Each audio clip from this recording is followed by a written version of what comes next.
విశ్వాసం ఉంచిన వాడు తెగిస్తాడు. అతడు మనుషుల మీద ఆనుకోవడానికి ఇష్టపడడిక. ఎవని మనసు నీ మీద ఆనుకొనునో వాని పూర్ణ శాంతి గలవానిగా చేతువు అనే మాట లేఖనంలో ఉంది. ఇర్మియా 17:5లో నరులను ఆశ్రయించి శరీరులను తనకు ఆధారముగా చేసుకొని యెహోవా మీద నుండి తన హృదయమును తొలగించుకొని వాడు శాపగ్రస్తుడు అనే మాట కూడా ఉంది. అక్కడ కొన్ని విషయాలు మాట్లాడతాడు. మేలు వచ్చినప్పుడు వానికి కనబడదు. ఎందుకంటే అతడు డిపెండ్ అయింది వ్యక్తుల మీద, మనుషుల మీద, దేవుని మీద కాదు. దేవుని మీద ఆధారపడిన వాడు ఇక మనుషులను లక్ష్య పెట్టాడు. ఇక వాళ్ళు ఏమన్నా అనుకొని ఏమన్నావని అనవసరం. నాకు దేవుడు ముఖ్యం. ఆయన నాకు అందుబాటులో ఉన్నాడు. ఆయన నా పిలుపు వింటాడు. ఆయన నా ప్రార్థనకు జవాబిస్తాడు. దేవునికి స్తోత్రం. గుడ్డివాడి దగ్గర ఉన్న తెగింపు తన విశ్వాసాన్ని వ్యక్తపరిచింది. ప్రియులారా, యేసు ప్రభు కేకలకు స్పందిస్తాడు. అయితే ఏ కేకలకో తెలుసా? అవిశ్వాసుల కేకలకు కాదు. అవిశ్వాసుల కేకలకు కాదు, విశ్వాసము గల కేకకు ఆయన స్పందిస్తాడు. అది రహస్యం. దేవునికి స్తోత్రం కలుగును గాక. చెప్పు గట్టిగా, స్తోత్రం చెప్పు. యేసు ప్రభు స్పందిస్తాడు. దేనికి స్పందిస్తాడో తెలుసా? అందరూ స్పర్శించే స్పర్శకు స్పందించడు. విశ్వాసము గల స్పర్శకు ఆయన స్పందిస్తాడు. దేవునికి స్తోత్రం. హల్లెలూయా. యేసు ప్రభు కార్యం చేస్తాడు. అందరి కార్యాలకు సహాయం చేయడు. విశ్వాసముతో జరిగించే కార్యానికి తప్పకుండా సహాయం చేస్తాడు. హల్లెలూయా. ఈ 3 సంగతులు మీరు ఎరుగుదురు లేఖనంలోనే. యేసు ప్రభుని ఇతడు పిలిచాడు. చాలామంది మనుషుల శబ్దాలు వినబడుతున్నాయి. ఒక చిన్న ఉదాహరణ మీరు ఆలోచించుకోండి. ఓ 10 మంది నీ చుట్టూ చేరి మాట్లాడుతున్నప్పుడు అవతల వాడి కేక నీకు వినబడిద్దా? కానీ యేసు వెంట ఒక పెద్ద జన సమూహమే వెళ్తుందే. ఆయన వెంట రణగొణ ధ్వనులు చాలా వినబడుతున్నాయే. ఇన్ని శబ్దాలలో గుడ్డివాని కేక ఎలా వినబడింది ఆయనకి? ఒక్కసారి ఆలోచించండి. చాలామంది మనుషుల శబ్దాలు వినబడుతున్నాయి. ఆయన మాట్లాడుతున్నాడు, వాళ్ళ సౌండ్లు కూడా వినపడుతున్నాయి, వెళ్ళిపోతున్నాడు. కానీ ఇక్కడ అంధుడు వేసినటువంటి కేకలో విశ్వాసము నిండి నివిడీకృతమై ఉంది. ఆ విశ్వాసపు కేక ఆయన ఆపేసింది. విశ్వాసముతో స్పర్శించు దేవుణ్ణి, విశ్వాసముతో కేకవై దేవుని. ఒట్టొట్టి కేకలు కాదు, తెగించిన కేకలో, విశ్వాసాన్ని వ్యక్తపరిచిన కేకలో. అప్పుడు చూస్తావు దేవుని కార్యాన్ని.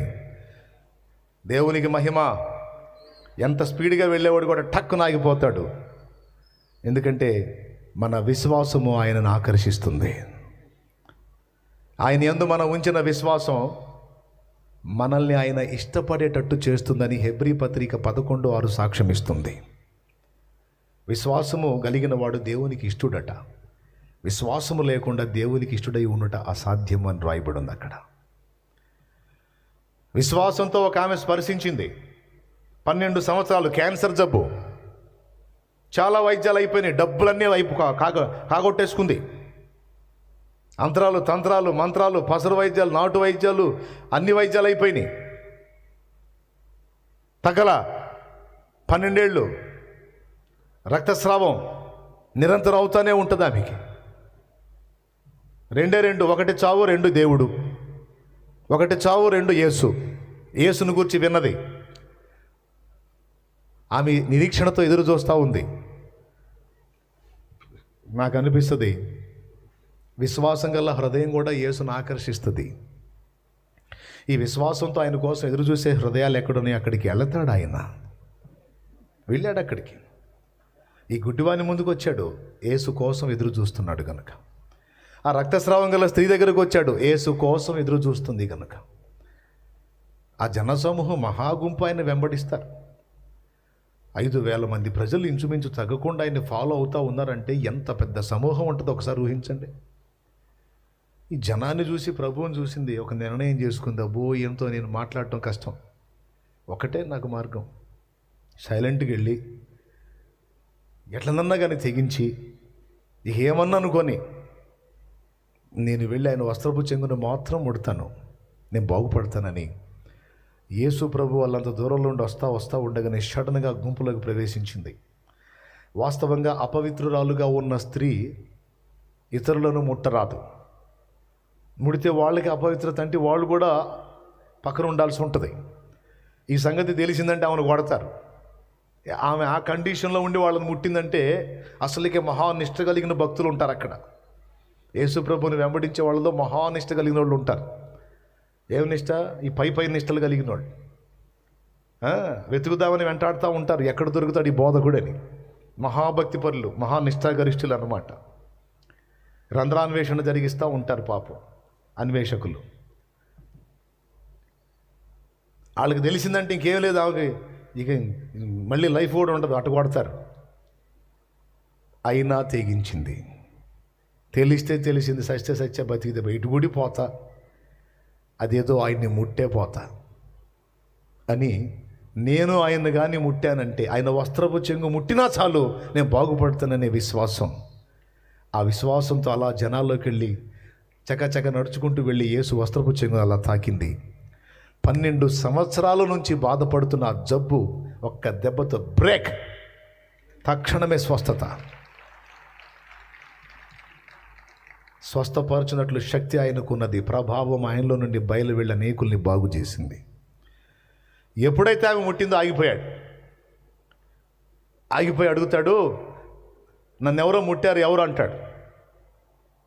అక్కడ ఉన్నోళ్ళు శిష్యులు అంటారు, జనులు కిక్కిరిసి నీ మీద పడుచుండగా ఇటుపక్క మేము, వెనక జనం, ముందు జనం, ఇంతమంది మమ్మల్ని చుట్టుముట్టి ఇంతమంది మీద పడుతున్నారు, మా మీద వాళ్ళు పడుతున్నారు, మేమందరం వచ్చి నీ మీద పడుతున్నాం ప్రభువా. ఇంతమంది మేము నీ చుట్టూ ఉండి మిమ్మల్ని ముడుతుంటే నన్ను ముట్టిన వారెవరని అడుగుతావేంటి? యేసు సమాధానం, మీరు ముట్టింది వేరు, ఆ వ్యక్తి ముట్టింది వేరు, అది విశ్వాసపు స్పర్శ అన్నాడు. దేవునికి స్తోత్రం. అది అంతర్లీనంగా యేసు హృదయంలోని మాట. మీరందరూ స్పర్శిస్తున్నారు, ఇది మామూలుది. కానీ ఆ వ్యక్తి ముట్టినటువంటి ఆ స్పర్శ ఏదైతే ఉందో అది విశ్వాసంతో నన్ను తాకినటువంటి ఆ అనుభూతి నాకు కలిగింది. ఎవరా వ్యక్తి అంటాడు. వెంటనే ముందుకు వచ్చి దిగడగలాడుతా, నేనే ప్రభువా. అమ్మా, నీ విశ్వాసమే నిన్ను స్వస్థపరిచింది, సమాధానం గల దాని వైపు అంటాడు. దేవునికి స్తోత్రం కలుగును గాక. ఇక్కడ గుడ్డివాణ్ణి విశ్వాసం మెచ్చుకున్నాడు, అక్కడ రక్తస్రావం గల స్త్రీని కూడా ఆమె విశ్వాసాన్ని ఆయన మెచ్చుకున్నాడు. దేవునికి స్తోత్రం. ఇంకొకటి చెప్పాను, విశ్వాసంతో చేసే ప్రయత్నం.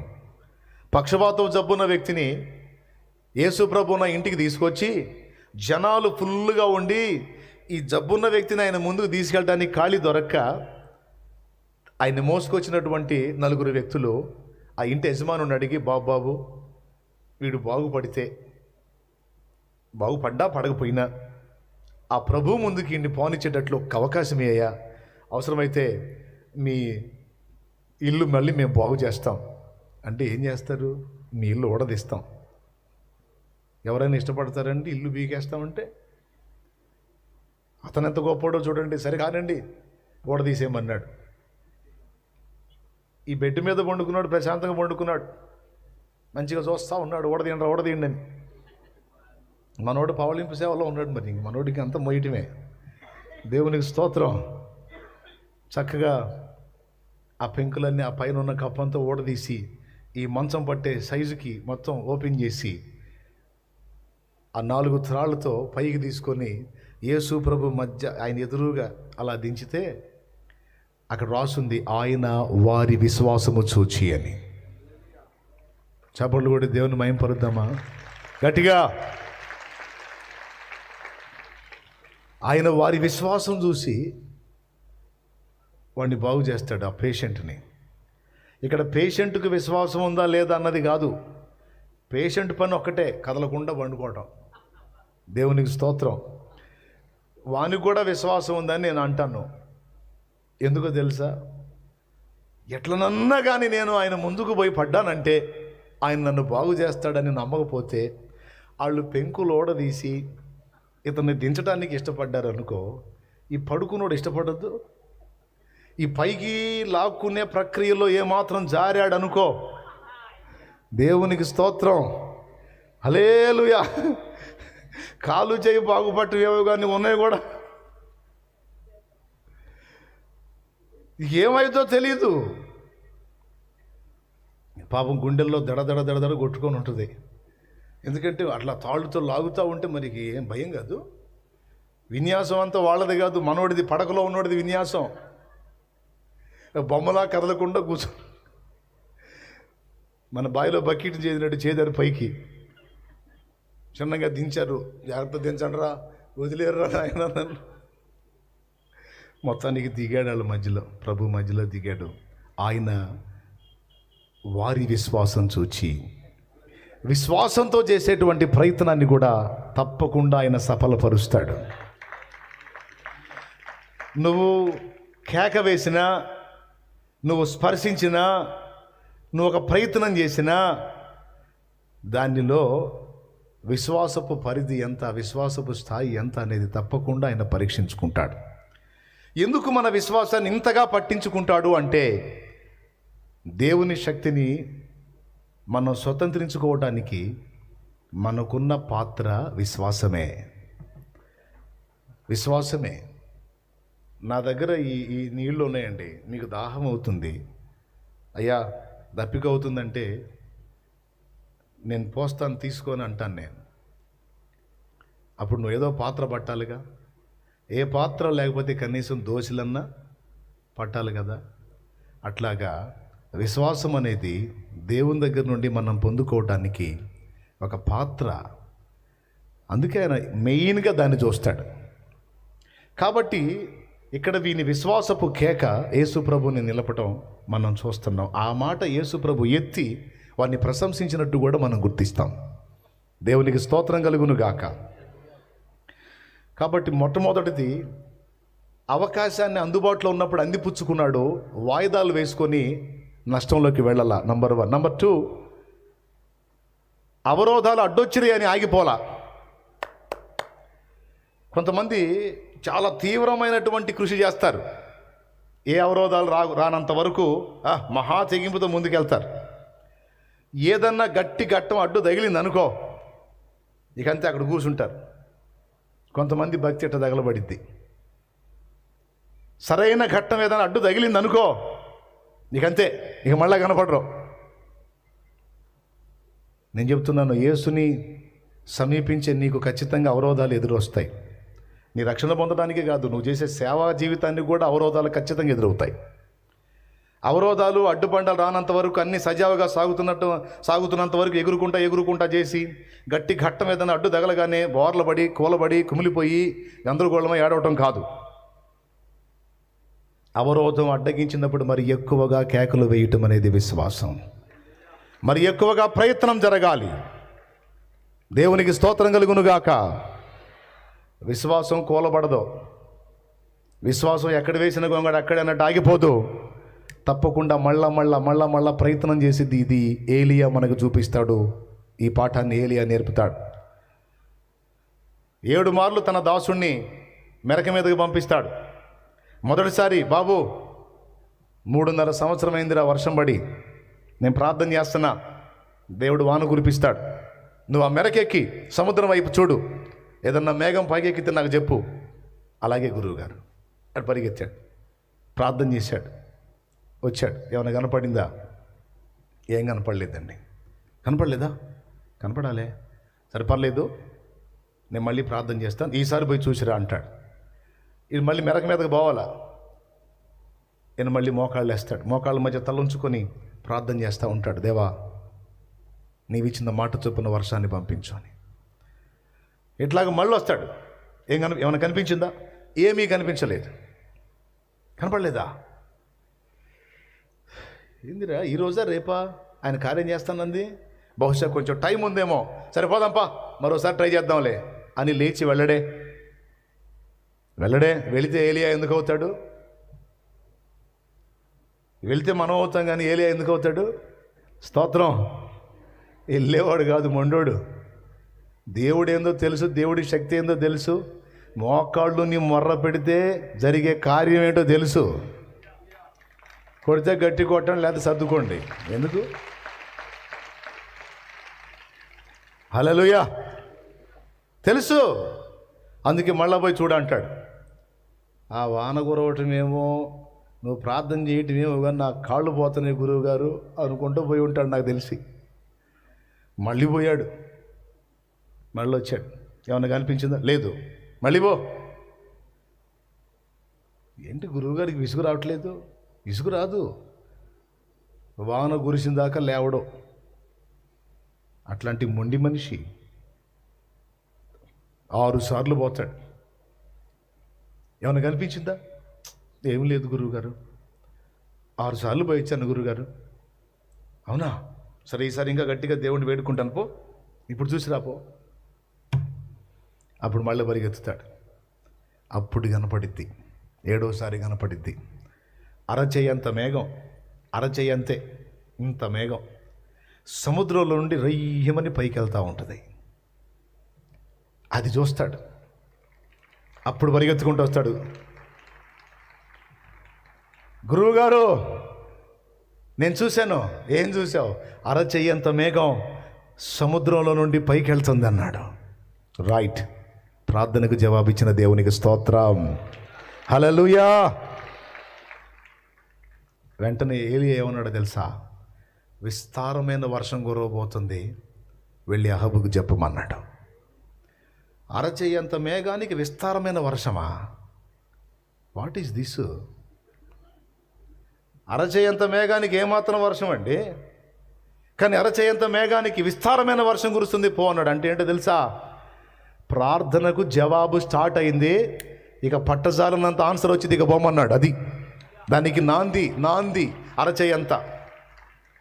అంటే ఇక బలమైన కార్యం జరగబోతుంది, పో.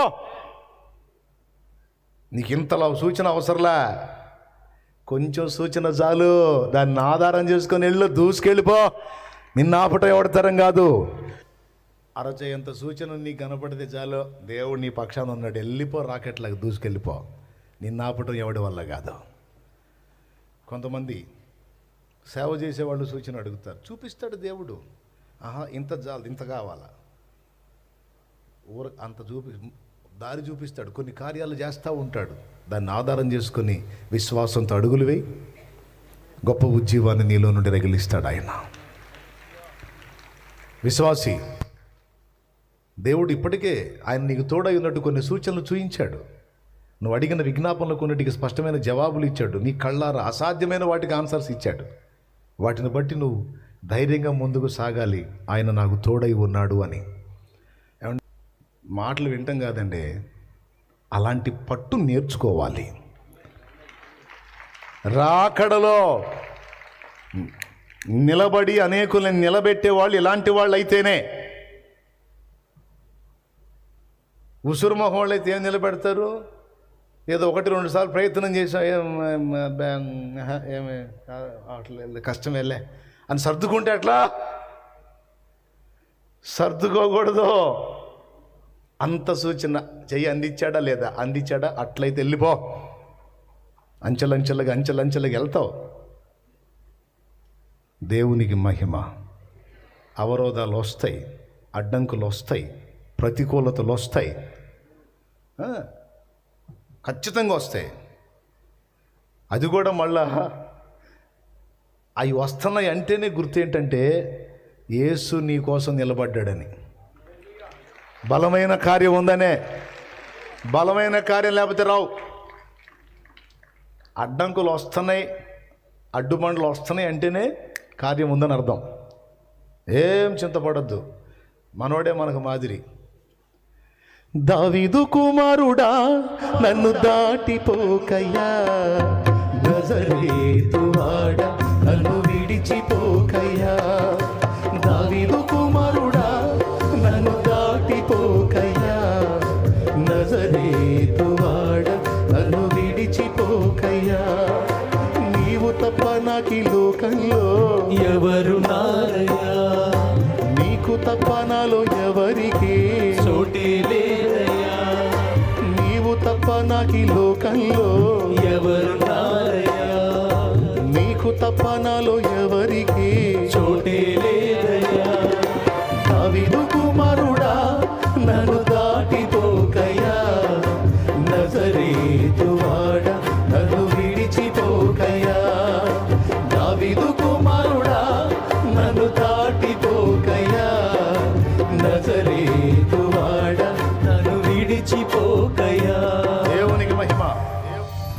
అతడే మనకు మాదిరి.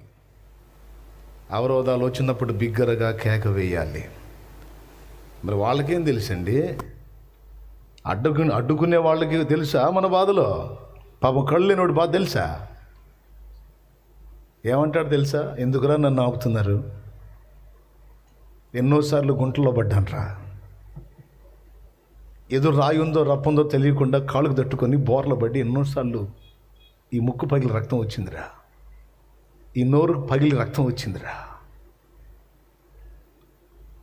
కంచంలో పురుగులు ఉన్నాయో, చేమలు ఉన్నాయో, దోమలు ఉన్నాయో నాకు తెలియదురా. అన్నంతో పాటు అన్నీ కలుపుకొని తిన్నాను నేను. ఎందుకురా నన్ను ఆపుతున్నారు? ఎందుకురా నన్ను ఊరకుండమంటున్నారు? శాపాన్ని అనుభవిస్తున్నాను నేను, నరకయాతన అనుభవిస్తున్నాను రా.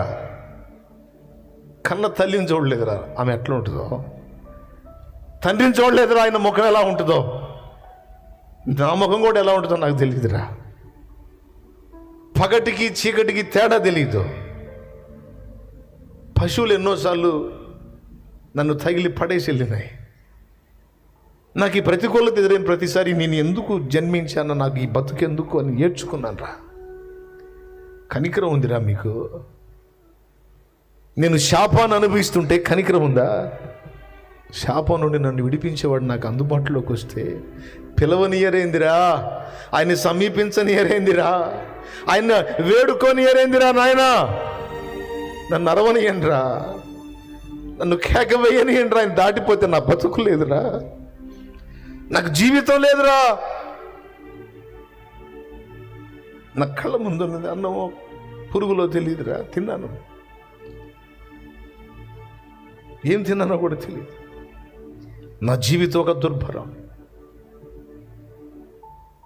అడ్డగిస్తారు, మీకేం తెలుసురా నా బాధ. హల్లెలూయా. ఈ గుండె ఘోష యేసు విన్నాడు, ఆగాడు. నీ అవరోధాలని ఆయన చూస్తూనే ఉన్నాడు. కేకలు వేసే గుడ్డివాడిని చూస్తున్నాడు, కేకలు ఆపటానికి ప్రయత్నించే అవరోధాలని రెండిటిని యేసు చూస్తున్నాడు. అడ్డగించిన అవరోధాలను బట్టి ఆగిపోతాడా? కేక ఆగిపోతుందా? కేక ముందుకు సాగుతుందని గమనిస్తే ఆ కేక ఎక్కువైపోయింది, అడుగు ఆగిపోయింది యేసుది.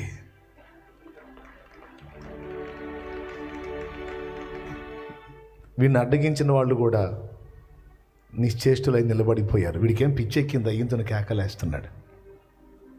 చివరికి యేసు చెప్పాడు, వాడిని నా ఎద్దుకు తీసుకొని రండి అని. అప్పుడు పరిగెత్తుకుంటూ వచ్చేసారు. ఇదిగో కేకేసి నువ్వేనా, నువ్వేనా? అయ్యా నేనే బాబా, నేనే నేనే నేనే నేనే. యేసు నీ పిలుపు విన్నాడు, తీసుకొని రమ్మంటున్నాడు. అవునా? నన్ను పాపం తీసుకెళ్ళండి, అయ్యా తీసుకెళ్ళండి. పాపం ఇందాక నుంచి అరుస్తున్నాడు, మేము అనవసరంగా వద్దొద్దు అరవక ఊరకుండాని అంటున్నాం. పాపం విన్నాడా? తీసుకెళ్ళండి. పాపం కళ్ళు లేనాడు. అబ్బా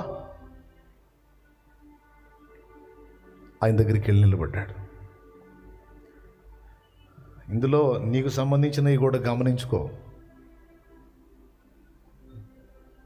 యేసుప్రభు దగ్గరికి వెళ్ళినప్పుడు యేసుప్రభు అన్నాడు, నేను నీకేం చేయగోరుచున్నావు అని.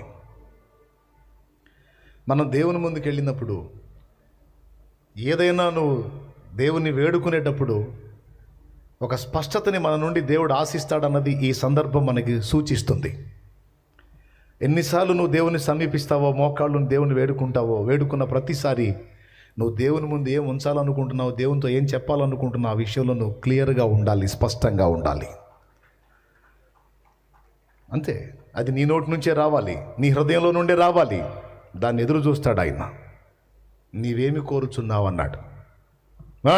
ఏమన్నాడు? నీవేమి కోరుచున్నావు అన్నాడు. అప్పుడు అతడు అన్నాడు, కళ్ళు లేనోడు ఏం కోరతాడండి? కళ్ళు లేనోడు ఏం కోరతాడు? పెళ్ళి కోరతాడా, లేకపోతే ఇల్లు కోరతాడా?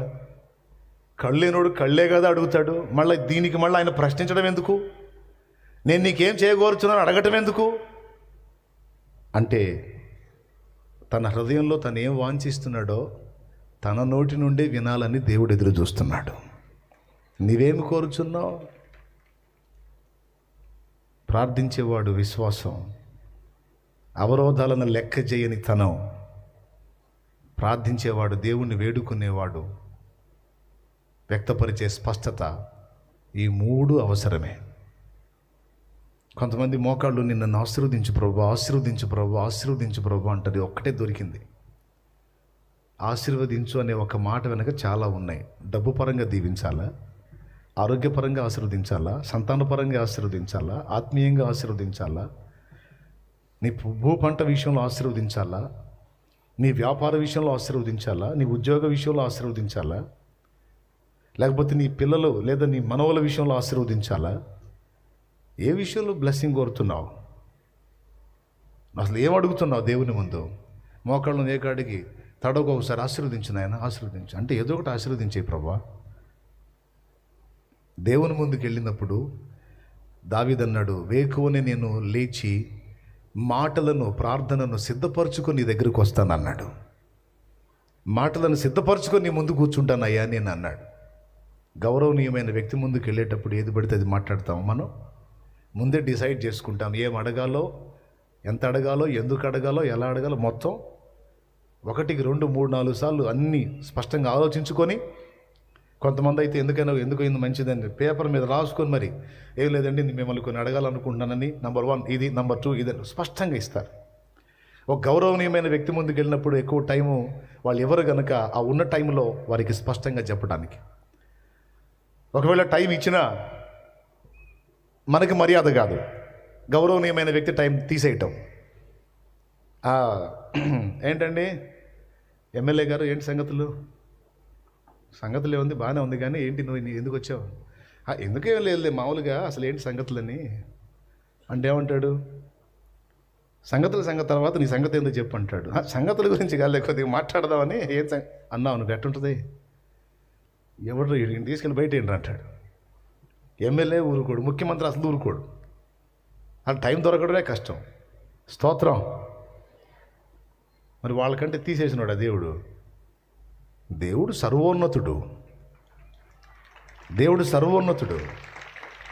ఆయన ఎదుటికి వెళ్ళినప్పుడు మాటలను సిద్ధపరచుకొని వెళ్ళాలి. నువ్వేం అడగాలనుకుంటున్నావో స్పష్టంగా దేవుని ముందు ఉంచాలి.